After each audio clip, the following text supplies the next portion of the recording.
नमस्कार। Dhirendra पुंडी news point में आप सभी का एक बार फिर से स्वागत है। मैं अक्सर कहता हूं कि अब हाई कोर्ट्स इस देश की आत्मा को पहचानने लगे हैं। वो जानने लगे कि आखिर इस देश में चल क्या रहा है, सनातन के खिलाफ षड्यंत्र क्या है। क्योंकि आज का फैसला इलाहाबाद हाई कोर्ट का एक ऐसा फैसला है जो सनातन के लिए अब तक के सबसे बड़े फैसलों में से गिना जाएगा। और इस फैसले को अगर सुप्रीम कोर्ट की नजर से बचाया जा सका तो फिर ये आने वाले समय में धर्मांतरण की कब्र भी खोद सकता है। क्योंकि आज इलाहाबाद हाई कोर्ट ने एक इतना बड़ा फैसला दिया है जिसको सुनकर आप लोगों को भी शायद राहत मिलेगी और बहुत सारे लोग जो ईसाई मिशनरियों का एक पूरा जाल इस देश में फैला उसको कटते हुए देखने की खुशी भी महसूस होगी। इलाहाबाद हाई कोर्ट ने आज बोला है कि धर्म बदलने पे एससी एसटी का लाभ नहीं मिलेगा। ये केवल हिंदुओं के लिए है। धर्म परिवर्तन संविधान के साथ धोखा है। जी हाँ, इतनी साफ गोई के साथ आपने कोई फैसला नहीं सुना होगा धर्मांतरण पर। आखिर इलाहाबाद हाई कोर्ट से ऐसे कई फैसले आए जिसमें यह दिखता है कि कोर्ट समझ रहे हैं कि आखिर ये मिशनरीज, ये जो मुस्लिम जिहादी हैं, ये इस देश में सनातन को खत्म करने पर लग रहे हैं। और सनातन खत्म होने का मतलब इस देश की आत्मा को खत्म कर देना है। आज का ये फैसला आपको बहुत ही, मुझे लगता है कि बहुत दिनों बाद एक इस तरह का फैसला, हालांकि इलाहाबाद हाई कोर्ट ने हाल फिलहाल में आपने देखा होगा कई फैसले दिए हैं जो ये बताते हैं कि सनातन के लिए अब लोग ये समझ रहे हैं, वो न्यायाधीश समझ रहे हैं कि ये जितनी मीठी गोलियां हैं इसमें जहर दिया जा रहा है लपेटकर। इलाहाबाद हाई कोर्ट ने कहा कि हिंदुओं को छोड़ के किसी भी धर्म के व्यक्ति को एससी एसटी के लाभ का अधिकार नहीं। दरअसल यही वो गुत्थी है जिसने ईसाई मिशनरियों के हाथ में इतनी बड़ी ताकत दे रखी थी। वो आदिवासियों को बहका रहे हैं और अब वो आदिवासियों को पूरा कन्वर्ट करने के बाद आप देखेंगे, चाहे वो छत्तीसगढ़ हो, मध्य प्रदेश हो, बिहार हो या अलग अलग जगह पर आपने देखा होगा, उन्होंने कन्वर्जन की जितनी उन ईसाई बाहुल्य राज्यों, माफ कीजिएगा, जो आदिवासी बाहुल्य राज्य हैं उनमें जिस तरह का कन्वर्जन रैकेट चलाया, वो आंखें खोलने के लिए बहुत बड़ा केस था। लेकिन इस देश में और खासतौर से उन राजनेताओं ने जो इनके साथ मिलजुल कर काम कर रहे हैं, किसी की आंखें नहीं खुलने दी। पूरा नॉर्थ ईस्ट ईसाई मिशनरियों ने 1904 से लेके अब तक, आप जानते हैं कि कितने परसेंट, उस समय सिर्फ 2 से 4% आबादी क्रिश्चियन थी, लेकिन आज वहां 98% है। यानी जिन आदिवासियों की रक्षा के लिए वो एक्ट बने थे, आज वहां वो आदिवासी नहीं, उन एक्ट को आप ईसाई मिशनरियां इस्तेमाल कर रही हैं। लेकिन आज इलाहाबाद हाई कोर्ट का फैसला, मैं पहले वो बता देता हूं क्योंकि वो फैसला बहुत ही दिलचस्प है। आज अगर हिंदू अपना धर्म बदल लेते हैं तो वो एससी एसटी के अधिकार से वंचित होंगे। ये जस्टिस परवीन कुमार गिरी की एक सिंगल बेंच है। उन्होंने साफ कहा कि धर्म बदलने के बाद भी अनुसूचित जाति का लाभ लेना संविधान के साथ धोखा है। ये बिल्कुल साफ मैसेज है। और ये बात सिर्फ ये नहीं, 4 महीने में जांच करा के कार्रवाई करें डीएम, ये पूरे प्रदेश के लिए है। हाई कोर्ट ने उत्तर प्रदेश के सभी जिलाधिकारियों को निर्देश दिया है कि धर्म बदल चुके ऐसे हिंदुओं की 4 महीने में पहचान करें जो एससी एसटी होने का लाभ ले रहे हैं। ऐसे लोगों पर आवश्यक कानूनी कार्रवाई की जाए। इतना सख्त आदेश आपने भी नहीं सुना होगा। महाराजगंज के डीएम को उन्होंने स्पेशल निर्देश दिया, जहां से एक केस आया था कि ईसाई धर्म अपना चुके व्यक्ति की, जो खुद को अब हिंदू दिखा रहा है, उसकी जांच करें और उसके खिलाफ कार्रवाई करें अगर पाया जाता है। दरअसल पूरा मामला महाराजगंज के एक जितेंद्र साहनी के ऊपर है। उसने एससी एसटी एक्ट के साथ उसने एक आवेदन जारी किया था, मतलब उसने एक आवेदन किया था। ये जो साहनी है, ये हिंदू देवी देवताओं का मजाक बनाता है और शत्रुता का बढ़ाता है समुदायों के बीच में। आपने देखा होगा कि आजकल हिंदू नाम से बहुत सारे, और खास तौर से वो इस तरह के लोगों को छांटते हैं जो दलित या जो अनुसूचित जातियां हैं उनसे रिश्ता रखते हों। और आपने देखा होगा कुछ उसमें पिछड़े वर्ग के लोगों का भी नाम शामिल किया जाता है और वो उन नाम से हिंदू देवी देवताओं को गालियां देते हुए आपने बहुत सारे भी कुछ पर तो कार्रवाई भी हुई है, लेकिन ये प्रवृत्ति एकदम बढ़ती जा रही थी क्योंकि वो बदल चुके होते हैं, वो धर्म बदल चुके, लेकिन नाम वही रख के। और चूंकि क्रिश्चियन मिशनरियों ने एक के बाद एक उत्तर प्रदेश को अपने निशाने पर रखा हुआ। पहले ये लग रहा था कि ये सिर्फ मुस्लिम लोग यहाँ ये कर रहे हैं, लेकिन जिस तरह से ईसाई मिशनरियों के खिलाफ अब एक के बाद एक केस सामने आने लगे, उससे लगा कि ये चुपचाप इस प्रदेश के अंदर एक मुस्लिमों को भी पीछे छोड़ रही थी, उन जिहादियों को जो धर्मांतरण करते हैं। दरअसल साहनी ने एक जो उसके खिलाफ भारतीय दंड संहिता के 153A और 295A, महाराजगंज का साहनी है, मैं बता चुका हूं, एक आरोप पत्र उसके खिलाफ एक चार्जशीट हुई थी और आदेश जो लिया गया था उसके खिलाफ वो हाई कोर्ट आया था। साहनी का वकील जो है वो ये कह रहा था कि साहनी ने केवल अपनी भूमि पर ईसा मसीह के वचनों का प्रचार करने की अनुमति मांगी थी और उन्हें झूठा फंसाया जा रहा है।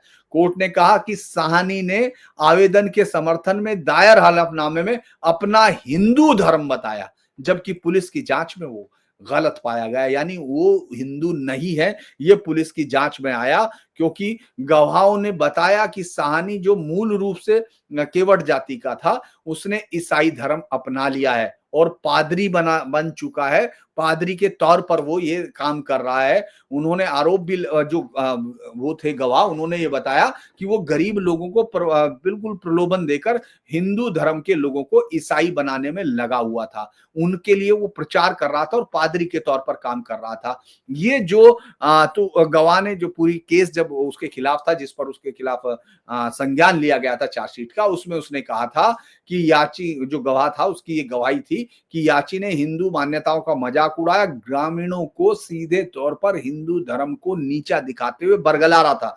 वो साहनी ने की हिंदू धर्म का ये उपहास किया कि जाति के कारण इसमें कोई सम्मान नहीं मिलता है और ईसाई धर्म अपनाने से उनको नौकरियां मिलेंगी, व्यापार में वृद्धि होगी और मिशनरियों से पैसा मिलेगा। ये वो बड़ा खेल है, पैसा और शादी, यही दो बड़ा खेल है जिसके चक्र में वो फंसा रहे थे।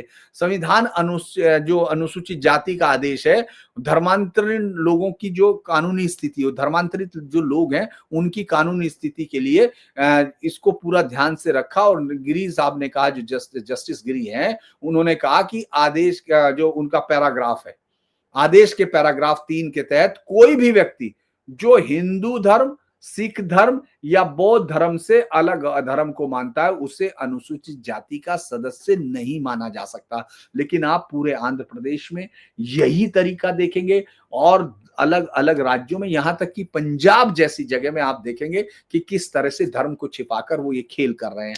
ये हाई कोर्ट ने सुप्रीम कोर्ट का एक निर्णय बाकायदा कोट किया। उन्होंने कहा, शीर्ष अदालत ने स्पष्ट रूप से कहा था कि केवल लाभ परिवर्तन के लिए धर्मांतरण करना न केवल संविधान के साथ धोखाधड़ी है बल्कि आरक्षण के मूल सिद्धांतों के खिलाफ है। इस मामले में उन्होंने एक बड़ा जिक्र किया, फैसला उसके बारे में मैं आपको डिटेल से बताऊंगा। हाई कोर्ट ने कहा कि अक्कला रामी रेड्डी बनाम आंध्र प्रदेश राज्य में आंध्र प्रदेश उच्च न्यायालय ने बाकायदा 2025 में एक फैसला सुनाया था। उसका इस कोर्ट ने जिक्र किया उस फैसले का। उसमें कहा था कि जो कोई व्यक्ति ईसाई धर्म में परिवर्तित हो गया हो, सक्रिय तौर पर उस धर्म का पालन करता हो, उसका अभ्यास करता हो, वो अनुसूचित जाति समुदाय का सदस्य नहीं रह सकता। उसे अनुसूचित जाति, अनुसूचित जनजाति जो अत्याचार निवारण अधिनियम है, उसके अधिनियमों के तहत उसको लाभ नहीं मिलेगा। न्यायालय ने कैबिनेट सचिव भारत सरकार, मुख्य सचिव उत्तर प्रदेश को अनुसूचित जातियों के मामले और कानूनों के प्रावधानों पर गौर करने के लिए कहा। यह भी कहा कि उनको अल्पसंख्यक कल्याण विभाग के प्रमुख सचिव को अल्पसंख्यक और अनुसूचित जाति के दर्जे के अंतर को सख्ती से लागू करना है और जो ये है इसके लिए उचित कार्रवाई की जाए। इतना जबरदस्त फैसला है कि मुझे तो बार बार ये पढ़ते हुए बड़ी खुशी हो रही है कि आखिर कोर्ट ये समझ रहे हैं कि किस तरह से जो इस देश में हिंदुओं के साथ अगर जातीय व्यवस्था ने कोई अन्याय किया है हिंदुओं के बीच में, तो उसको पाटने के लिए, लेकिन ये लोग सनातन को खत्म करने के लिए उसका इस्तेमाल कर रहे हैं ईसाई मिशनरीज। बल्कि इस पर बहुत सख्त होने चाहिए। और इसमें सबसे जो महत्वपूर्ण बात वो यही है कि सभी जिलाधिकारियों को कहा कि 4 महीने के अंदर कानून के साथ कार्रवाई करें और अपनी सूचना मुख्य सचिव को दें। सूचना मुख्य सचिव को, ताकि ये सुनिश्चित हो कि उनके क्षेत्र में संविधान के साथ कोई धोखाधड़ी ना हो। ये सुप्रीम कोर्ट ने कहा हुआ है, लिहाजा इसका पालन होना चाहिए। महाराजगंज के डीएम को तो उन्होंने साफ कहा है कि इसकी जो इसके भ्रामक हलफनामे को वो चेक करे डीएम और उसके धर्म की जांच लेकर बताए, और यदि साहनी को दोषी पाया जाता है और उसको, चूंकि अभी तक वो रिकॉर्ड में ये दिख रहा है कि उसने झूठा हलफनामा दिया है। उन्होंने कहा है कि ईसाई पादरी होते हुए भी वो, अगर वो खुद को हिंदू बताने की कोशिश कर रहा है तो उसके खिलाफ सख्त कार्रवाई की जाए, ताकि भविष्य में न्यायालयों में इस तरह के फर्जी हलफनामे ना दायर हो। और उसने खारिज कर दी साहनी की। अभी आप देखना साहनी सुप्रीम कोर्ट आएगा, क्योंकि क्रिश्चियन मिशनरीज का जो धर्मांतरण का विंग है वो इतना मजबूत है, वो इतने पैसे देता है कि होगा। और चूंकि आरोप मुक्ति का वो चाहेगा तो उसके खिलाफ वो आवेदन कर सकता है, उसमें अपनी सारी शिकायतें शामिल कर सकता है, और ये भी कह सकता है कि उसके खिलाफ जो वो मिला है वो सबूत वो पूरे नहीं है। अब आपको अक्कला रेड्डी का मैं इसलिए बता देता हूं, वो बहुत ही इंटरेस्टिंग केस है। और चूंकि जिसका जिक्र किया, चूंकि मैंने साथ के साथ देखा कि उसमें क्या हुआ था। दरअसल ये शिकायतकर्ता नाम था चिंतना आनंद चिंतड़ा आनंद था, जो कि हिंदू दलित था पहले। ये मैं कला रेड्डी केस बता रहा हूं। और बाद में उसने ईसाई धर्म अपना लिया और आरोप लगाया कि अकला रामी रेड्डी और अन्य लोगों ने उसके साथ जातिगत गाली गलौज और मारपीट की। और क्योंकि उसे दलित है, और पुलिस ने इस आधार पर, चूंकि उसने पुलिस को नहीं बताया कि वो ईसाई हो चुका, उसने कहा साहब मैं दलित हूं, और उसने पुलिस ने अपराध दर्ज कर लिया। और इस मामले में शेड्यूल्ड कास्ट एंड ट्राइब्स का जो रूल्स है, prevention and atrocities act 1989, SC ST act को उसने मामला दर्ज कर दिया। अब सारा रामी रेड्डी, अक्कला रामी रेड्डी और जो दूसरे अभियुक्त थे, वो अभियुक्तों ने उन्होंने हाई कोर्ट में उन्होंने गुहार की कि साहब ये मामला खारिज किया जाए, इसके खिलाफ एससी एसटी एक्ट नहीं बनता है हमारे खिलाफ।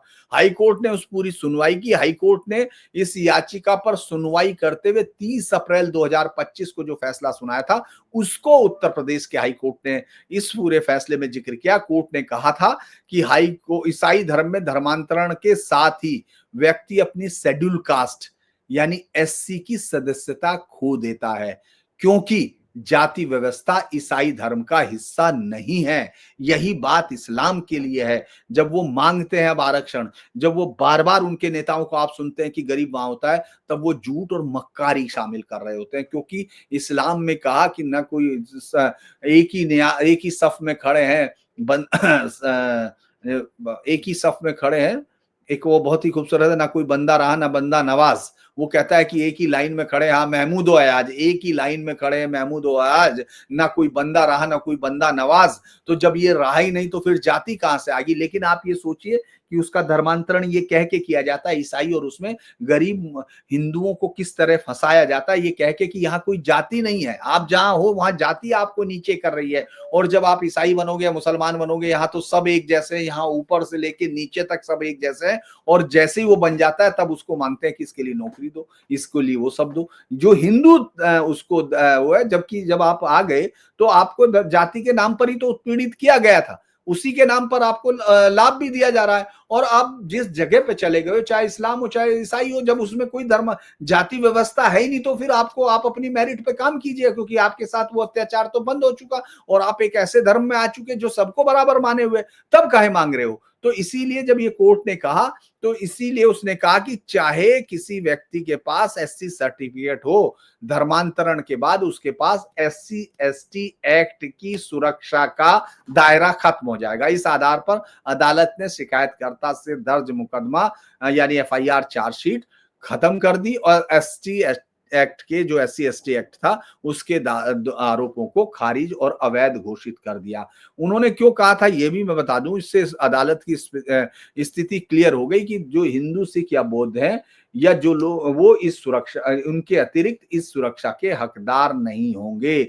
ये इस मामले में बहुत लंबे समय से ये विवाद था, सब जगह विवाद था कि धर्मांतरण के बाद एससी स्टेटस रहेगा या नहीं रहेगा। इसका फायदा उठाकर इस देश में सनातन को खत्म किया जा रहा था। मुझे लगता है कि इसके बाद अब ये सब चीजें जो है ये इससे उन मामलों के दायरे बिल्कुल बदल जाएंगे। जो लोग दलित लोग जब वो धर्म भी बदल रहे हैं और इसके बावजूद वो आरक्षण का या आयोग को मिलने वाली इस तरह के आयोगों में जो सुरक्षा मिलती है, उसका फ़ायदा उठा रहे हैं। ये ईसाई धर्म में जाति प्रणाली नहीं है। जब ये कोर्ट ने कहा था तो उसने एक लैंडमार्क डिसीज़न दिया था। तो मुझे लगता है कि ये फैसला बहुत बड़ा है, इसीलिए मुझे लगा कि आपके साथ इसको शेयर करना चाहिए और आपको भी इसको आगे शेयर करना चाहिए, ऐसा मेरा मानना है।